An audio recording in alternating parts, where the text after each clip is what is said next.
Oh, today we have a very, very special guest who's here to spin the roulette.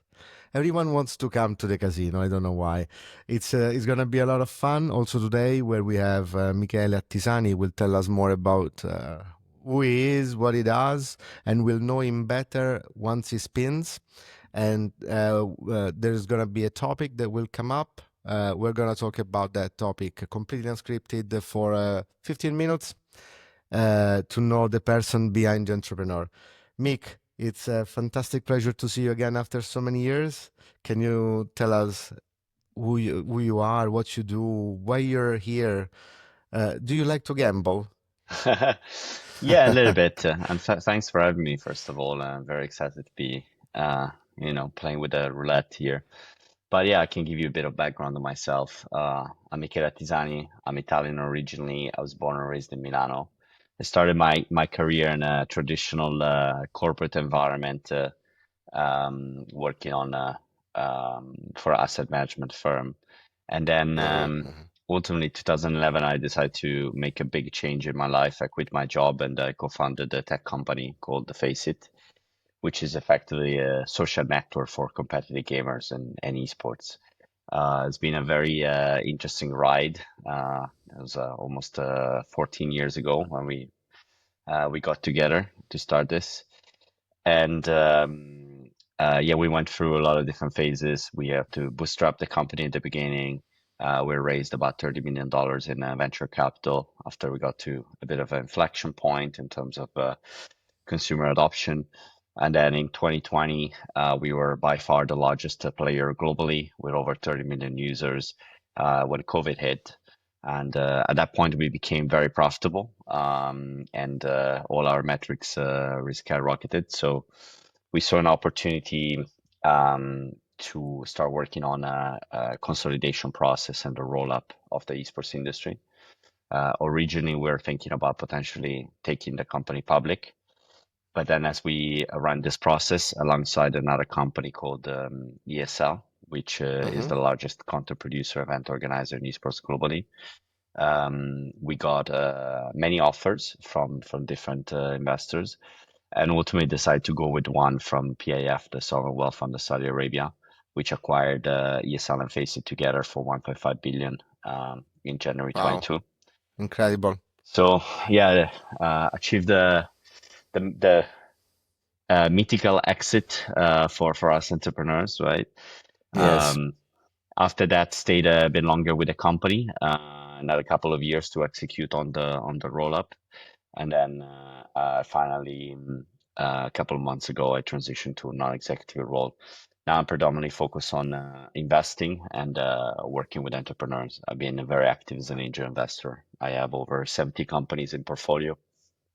I've been doing it for 7, 8 years now, and now that have a bit more time, I'm actually working on a small fund, which is effectively investing, mostly my money and my co-founder's money. We're working on it together, but we also have some external LPs as well in the fund. Very, very, very cool. And Mick, is- I remember when I actually met your co-founder. I think it was 2011 in New York. Yeah, And I remember those were the days where you guys were working on the first algorithm that would, if I remember correctly, assign the scores or distribute the money between people that were betting on online games, something like that. And then I remember you at your first office in Milan in Isola when Isola yes. didn't exist because it was not even a district now. No, it was more Uh, like drug dealers and prostitution, really. exactly. So it was it's such a fantastic journey. Very interesting, but what's more interesting is that I'm about to share my screen and you have to spin the roulette. Let's do this. So let's do.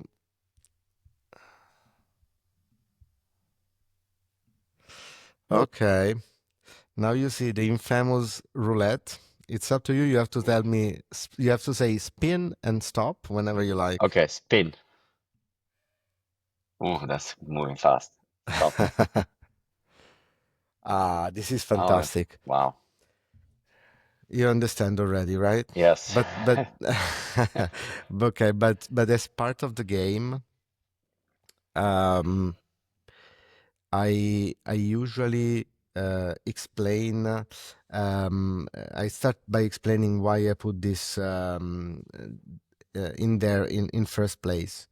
Um, and obviously, I mean, the topic letting people go is quite straightforward. And I think normally um, people think it's something connected to successful companies. Sorry, unsuccessful companies or something Yeah, not at all. connected to Yeah. companies that don't do well or in moments of scarcity. You have you founded and you have been running a very, very successful company. Uh, did it happen to you to having to let go people? Yeah, many times. I think also is important to say that every successful companies will go through rough times, right? I think we were on the verge of bankruptcy at least like four or five times in throughout our history, and we had Okay. very tough moments we had to deal with on how to keep the lights on and keep the business going, and very tough decision to make. I think even the original you just reminded me like what you talked about, like when you met with Nicola the first time. Um, we ended up changing completely the business and the business model, right? Completely pivoting away from that. Right. We actually never came to fruition even, right? So that tells you like Hmm. a lot about what is the path of entrepreneurship and startups. It's really like it's never a straight line. um And what were the, if you think about some people that you had to fire, what were, because of course if the company is not doing well financially in a specific period of time, you have to find someone that is less important than others and let that person go to save money. But there are also other situations where you decide to let go someone independently from the financial situation. That did this happen to you? And for example, a yeah. salesperson that was not, and what was the reason? No, I think many times. I think sometimes I think letting go of people um, is pretty critical in any successful venture business. Unfortunately, like we deal with the scarcity of resources. We need to optimize every dollar that is invested, Hmm. Hmm. um, because most of these companies are not profitable, or Yeah. they just have like a finite amount of money they need to deploy. It's not like working for Google or a massive like very Right. profitable corporation. Therefore, you need to make some tough choices. I think the some letting go of some people at times can be easy when there's a clear a lack of fit, and I think we made some mistakes in the past where we started scaling very quickly, perhaps after our Series A, for example, and hired a lot of people in Mm. a very short period of Mm. time.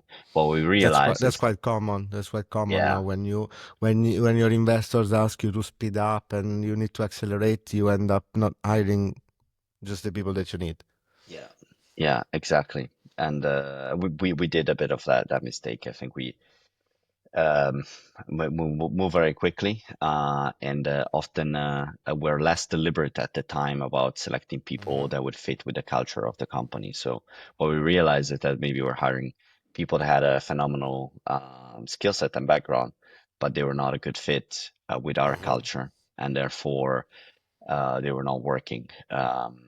And I think thankfully, like in many times, there was a bit of self-selection as well. People realized Hmm. this wasn't like the right environment for them, and just Okay. leaving. But at times we also had to let go of some people. But I But think before, before someone leaves voluntarily, it takes years. So you It need to be able depends. to. No, it was faster Yeah. for you. It depends. I think would in some instances was faster. Okay. I think it depends also like a bit on the type of role Hmm. and the say the job cycle and the job market in general. Like Okay. say for example, in certain years, if you're a software engineer, Sure. you get like job offers every day. So as Sure. if And you you are legitimate to act a little bit crazy. I don't Yeah, know about that. I completely understand. But Yeah, but I think um yeah, no, I think other times there's maybe much tougher decisions, right? So for example, when you're working with people from the very beginning, maybe not mm, necessarily co-founders, but people that have been with a company for a very long time, and what you realize is that the needs of the company uh, change over time, right? They're not static. They're very dynamic. And sometimes you realize that people that are maybe like an amazing fit for a period of time, they're not a great fit for a company anymore. But and in those cases, obviously, there's a much stronger like personal relationship and yeah. human relationship, and those situations are, I say, very painful to deal with for sure.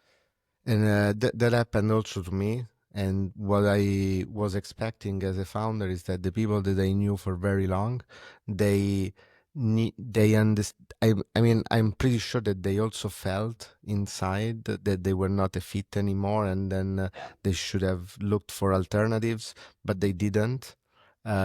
So, at least in my experience, there was a sensation that there was not a fit anymore that I only had on on the yeah, founder side, on the CEO side, but that they didn't have it on the other side.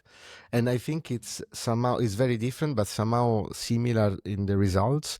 When you think when you hire a salesperson and you immediately understand that this is not gonna work, you and you feel it immediately. But they, even if they're not doing well, they feel that they are doing very well, and yes. that they're still a good fit. That is something you're smiling. It's No, familiar for to you sure. as well. Very familiar, very familiar. I think with the well, obviously when you're hiring salespeople, it's very easy to make mistakes because generally they know how to sell themselves pretty well, right? Hopefully, So yes. when you interview them, you think like, wow, this person is like, incredible, Mhm, is gonna turn around the company, sell so much for us. And then mhm. ultimately, like you realize that's not always the case, right? So of course, at the same time, I feel like sometimes with specifically sales, it's a little bit easier because it's much easier to track performance, right? Mhm. Compared to maybe some other jobs that require more soft Yeah, skills and are less, let's say, obvious KPIs that you can go back to when assessing the person's performance. So yeah. I'd say definitely painful conversations in that segment as well, but usually when there's a more substantiated data, then it's I guess like for people it's like a bit easier to digest certain decisions. And so, do you have a recipe to minimize the risk of having to fire people? Since it's uh, painful, it's very unpleasant. I understand for me, for you, now we when you talk about it, you really feel it. Now it feels bad. So, do you have a recipe? I just tell you what I wrote in my notes that I wrote down when I was CEO. Uh, I wrote down think 10 times before hiring because letting go is very painful. So my solution would be to hire less people so that I have less risk to fire them. What's yours? Yeah, I mean, I think that's a good principle, I'd say, especially like nowadays, there's a lot more tools and automation. Things are supporting entrepreneurs and employees to be more effective in the work. So it's always like, a good idea to think 10 times before, making any new hires. But in general, let's say throughout, you know. almost 15 years as an entrepreneur, like to Yeah. say the skill set of recruiting people has been owned. Obviously, like at the beginning, like you really focus on hiring for a specific, for specific skill set rather than personal trait and personality and culture fit. Then that's obviously like there's been a big change in implementing more focus on culture and personality as Okay. well. And then I think last uh, now, especially like for uh, more relevant positions, I think it's very important to also do a lot of work in terms of like referencing people Okay. and really talking with their previous employers, previous customers, their network, and really understand how they perceived and the reputation that they Mhm. have within those networks. I think it's very relevant.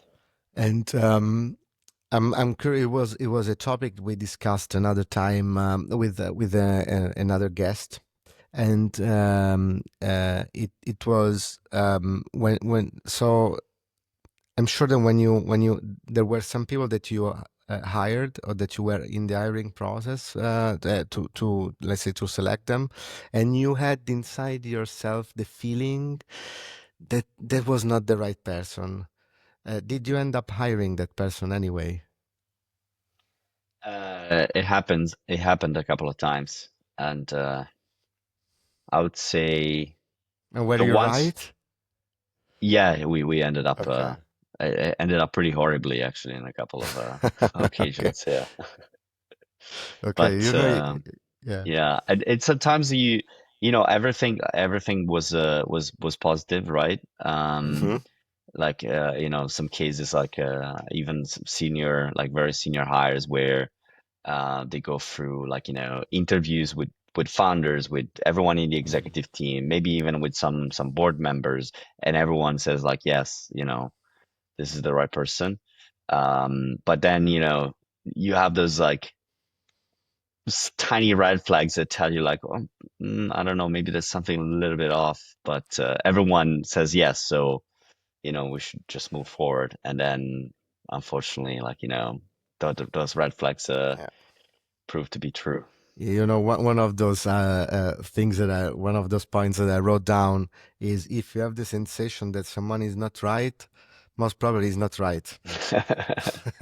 That's true. So, hey, but Mika, we have time for a very very quick second spin. Do you Let's do want to it. gamble? Of Let's course, do of it. course. Okay, let's go. Uh, I hope something that's related to investing comes up, so you can tell us more about your fund. But Okay, I don't pick it, that's so fine. That's it fine. must be you. Let's go. Let me know. Let's Let's go. spin. All right. Stop. Okay. Toxic. Toxic collaboration science. Okay. But we spoke about this topic, Yeah, we and talked. We not, touched it a bit. yeah, yeah. So I let you spin again. I let you Okay, let's spin go again. again. Let's go again. I shouldn't do it, but Okay. let's do it. Stop. Break the rules a little bit. What was it? Staying focused. Ah, this is very interesting. Wow. Staying focused. Yes. So, um, 14 years. 14 years, it's a lot of time to stay focused. Um, Yes. and I mean, for me, and I think maybe it was also easier when we were younger. And I think also it was a lot more difficult to build a company. When we started, I'm speaking for me, for you, but maybe then you say something else. I think when we started, we really had the sensation that creating a new business was really, um, you should spend your life building it, no? And Yeah, there's no other way, right? there There's was no nothing other else you can way. do. And then over the years, um, we can see what's happening today. no code, no nothing. There's companies with one or two employees that make 10 million ARR. So it is probably equally difficult, but it seems that it's a lot easier to make it happen. So it's a lot easier to become to get distracted. Um, Yeah. I leave it to you to because I really want to know what you think and how you managed to stay focused for 14 years, or maybe you didn't manage, you lost focus Yeah, as definitely. well. And what I wrote in my notes was don't fall in love with the outcome, love the process. So to fall in Absolutely. love with the process, that's what maybe helped me Nice. retrospectively. But I want to know about you. Yeah. No, I think and of course if you want a great outcome, you need to be obsessed with the process, right? That's the Hmm. only way. I think yeah, I don't think I can preach on focus specifically. Even if I have never been diagnosed, I'm a potential like ADHD subject, um, and certainly like I do have a tendency of like switching focus and jumping from one thing to the other. Definitely like throughout the years, I had to try and find ways to self-discipline myself. And I think I Hmm. would say self-discipline ourselves as a company as well. I think, in that sense, together with my co-founders and with our, senior leadership team, thankfully we've been helping each other a lot, right? And in understanding, like, spending time really thinking about like our priorities should be and how we can focus on those and really, as you said, like, obsess about the process and make sure that we nail them rather than following too many different prizes, let's say.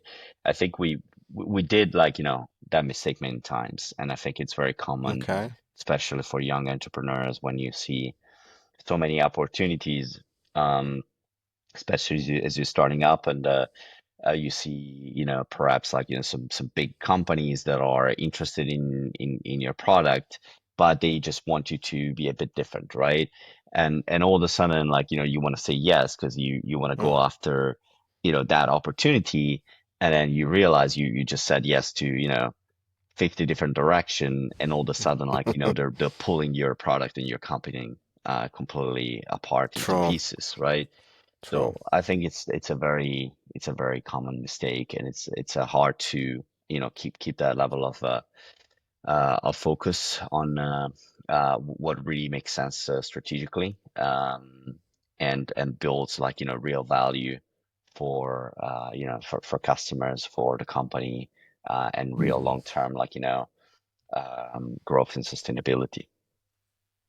That's did you you had some ups and downs. So I think I completely agree with you. I believe that co-founders or very or people that you consider maybe they were not co-founders but they became part of the Yeah, company.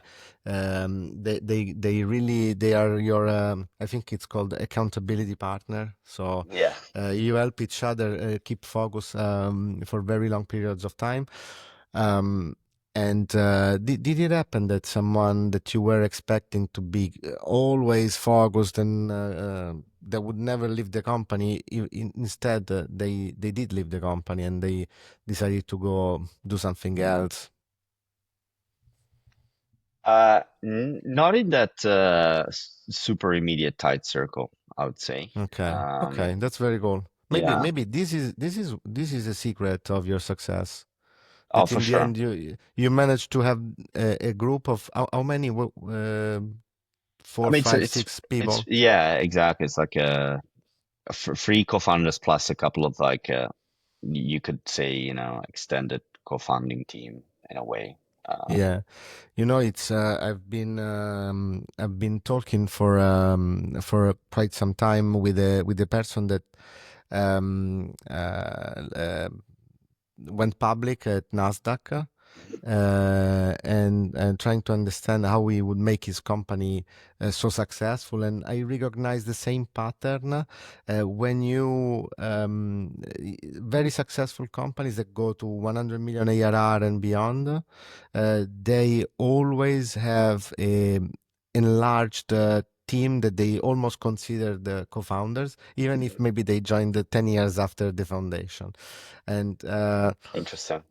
it's something that I found very, very difficult for myself. I always had difficulties in even though I had very, very good people, but I always put the founders on one side and almost everyone else on the other side. Maybe not sharing as much passion or devotion. Maybe I haven't lived that stage that you did live, so that's why I don't know. Mm. But Yeah, I mean, I think it makes sense to me. It's this is a team sport, right? At the end of the day, like maybe for the first time, mm, there will be like, a new generation of solopreneurs with no employees that build the next, unicorns and decacorns. But we haven't experienced that in our lifetime yet, right? I think no. it is still a team sport. I completely agree. Mika, I would be talking to you, and I believe also our audience would be listening to you for at least 24 hours in a row. Unfortunately, our format is quite strict, 25 minutes max. We are already at 26 and a half. So for this time, I need to ask you to leave the casino, but I'm sure you'll be back, and for sure, if you want, you can come back at any time. And I also will call you in the following days because I want to have a longer, bigger update than what we managed to get today. Of But course. thanks again for playing the roulette, and I'm pretty sure that people have a better view on who's the person behind such a successful company today. Thank you. Thanks for having me. It was great fun. Ciao, ciao. Ciao.